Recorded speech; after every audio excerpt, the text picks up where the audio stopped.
I just got back with my first sailing with Royal Caribbean on Mariner Seas out of Galveston.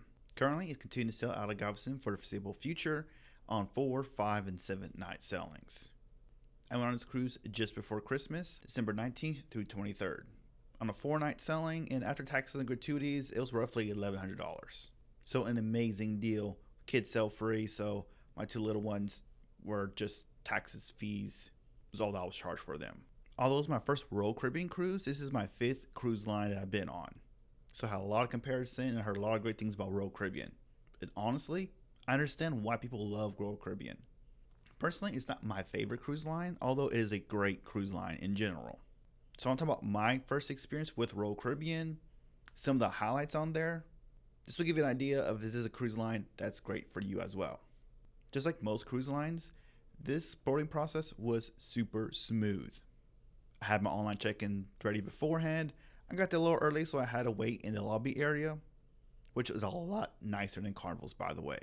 At least in the Galveston port. It was beautiful. It is a newer terminal, so it's to be expected. The only people who were in front of me were the suite guests, the key members, and people who had the status level with Royal Caribbean to be able to be one of the first ones aboard the ship.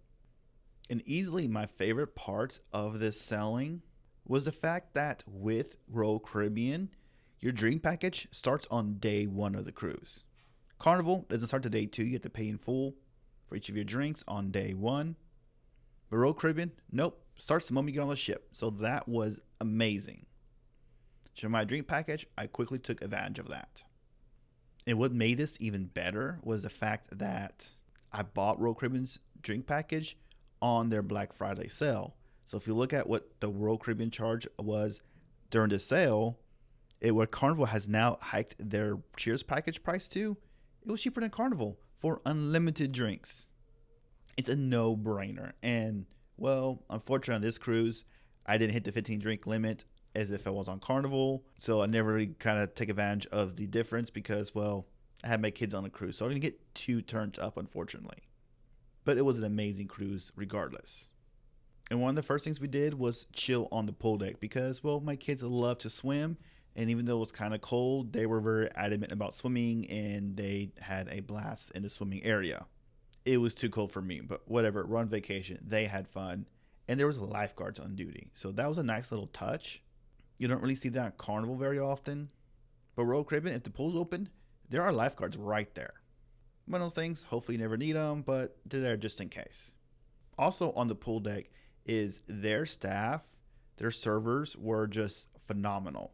I've never once been on the pool deck of a cruise ship and had my drinks full pretty much nonstop. The moment you get halfway through your drink, they come up to you and ask you if you want another. And my answer is yes, my drink package started on day 1. I'm taking advantage of it. So their service was excellent. Another thing that comes with the drink package is it comes with cups that can be filled as slow as any of the Coke Freestyle stations. And on terms and conditions, it says you're not allowed to share with anyone else. However, the crew said otherwise and just said, yeah, fill it up, give it to your kids, get the most bang for your buck, and enjoy. Wow, I didn't do that because the terms and conditions said not to. The crew was very open about they didn't care. And just want everyone to have a good time. Versus on Carnival, and kind of hit and miss. Plus, I make it a point to get my kids hydrated because one of them overheats really easily. The Windjammer opened very shortly after getting on the ship, and we didn't have breakfast because we like to eat the moment we get on the cruise ship. Enjoy the cruise ship food, it's included, getting the most bang for my buck. And the Windjammer is Royal Caribbean's version of the buffet and is magnificent. There is tons of food options. You have your classics like burgers, hot dogs, chicken, your classic stuff, as well as a little more adventurous stuff. Like they have a bunch of Indian food, some curries in there, which was spicy, and I loved it. Bunch of desserts. So most of your classic stuff is in the buffet. Pretty much the go-to place for breakfast, lunch, and dinner, as well as a beautiful view, and probably the best view. Let me rephrase that. The best view of any cruise ship dining area when it comes to the buffet. The buffet is at the back of the ship, and you get a panoramic view. So, I mean, gorgeous. Just come here for the view while you eat.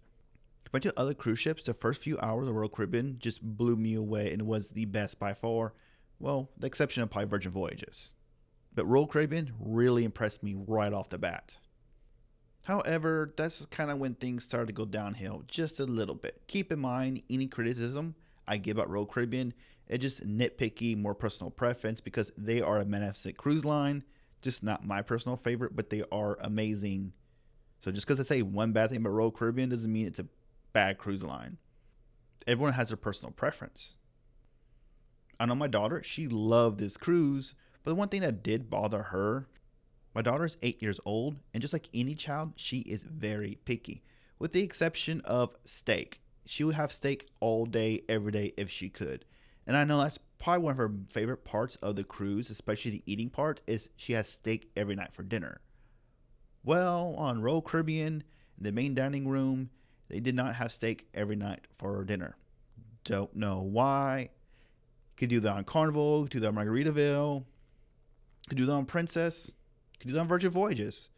For some reason, on Royal Caribbean, it was only on the menu half of the nights. Maybe it was just my specific selling, but I know in particular one night she was very upset that she couldn't get steak. But she was quickly made happy because when we told her there's chicken on there, and she loves a salad too.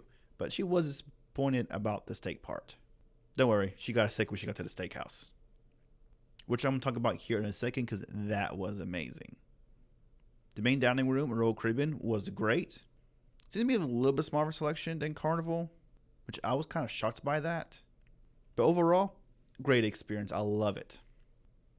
Now, with this being our first Royal Caribbean cruise, we tried to experience as much of the ship as possible, and that included dining.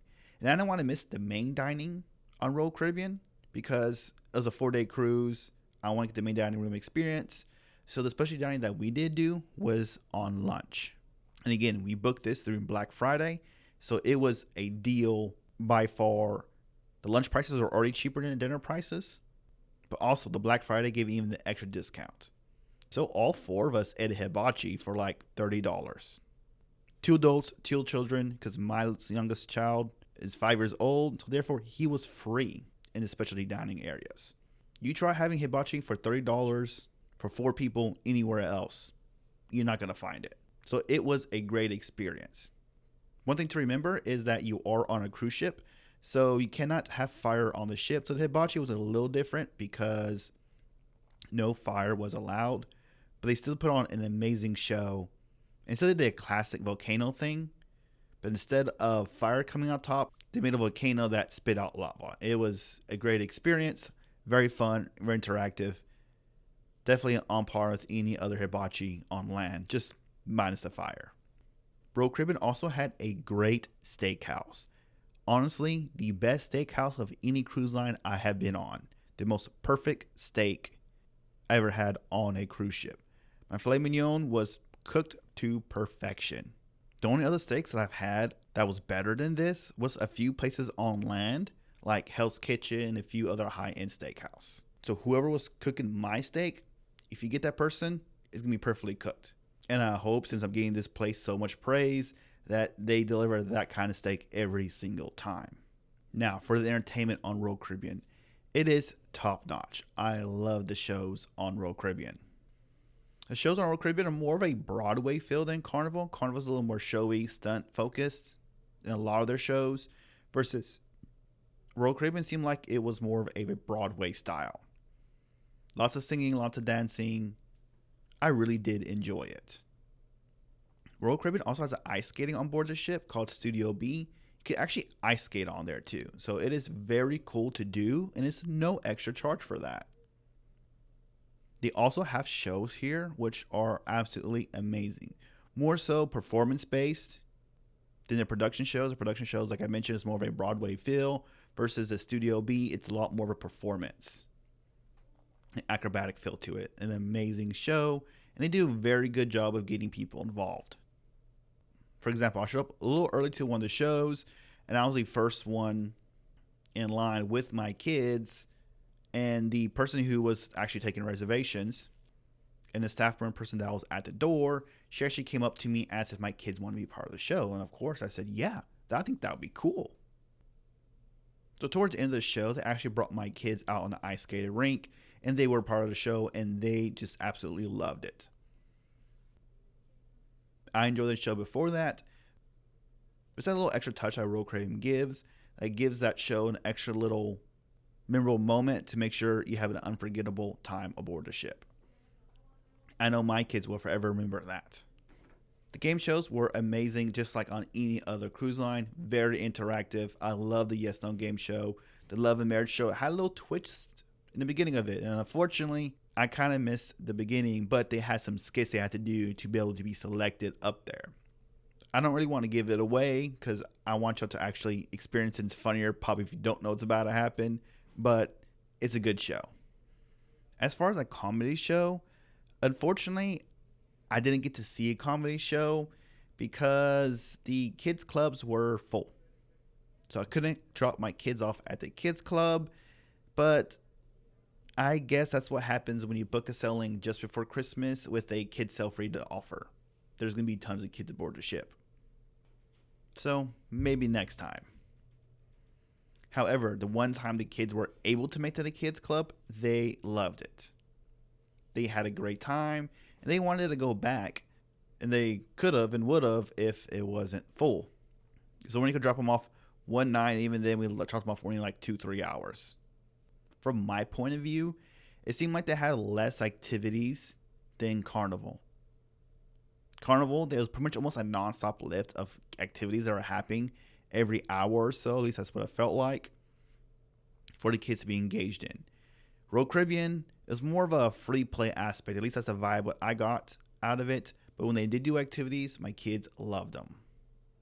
I know a lot of people like to party on cruise ships. So Royal Caribbean, what are their parties like? I have no clue. As I mentioned a minute ago, the kids club were full, so I could not go to a nightclub because my kids were with me the whole time. So, great family cruise. Didn't get the full experience of a Royal Caribbean cruise though. However, I did make it to the silent disco party.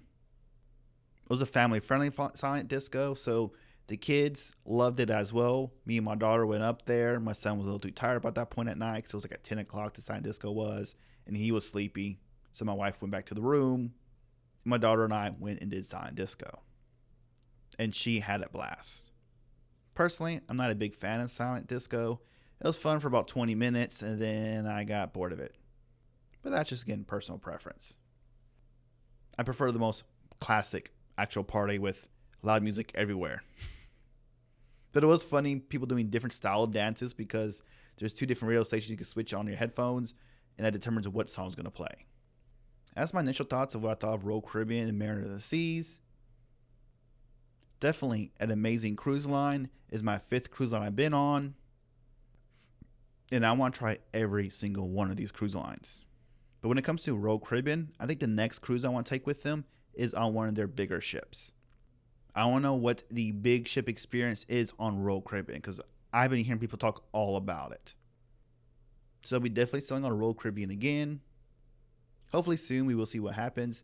But I'm going to have a lot more content about Royal Caribbean and Mariner Seas coming up. I'm going to take a deep dive into all the dining options, what's on the menu, what's free, what's included, the menus on every single bar, what other activities there are on the ship, because I could go on and on about this ship. So stay tuned for all that, as well as I'm going on 3 cruises at least this year. The Carnival Breeze, Margaret Seas Islander, and the one that I'm most excited about is Virgin Voyages Scarlet Lady.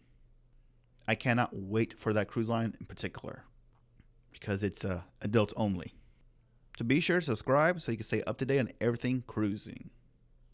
And I say that and I gotta play the bloopers because I haven't done that in a while. So let's roll.